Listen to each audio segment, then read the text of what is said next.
Syederolun Bupati Aceh Tamiang Mursil meninjau ruang IGD sementara RSUD Aceh Tamiang yang dipindah sementara menyusul paparan COVID-19 terhadap para medis di sana. Mursil datang sendiri seusai melaksanakan sholat Idul Adha. Bupati menekankan agar pihak rumah sakit memastikan pelayanan di IGD tidak terjadi kendala.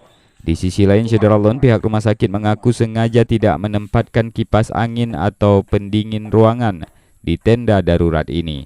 Hal ini dilakukan sebagai antisipasi penyebaran COVID-19.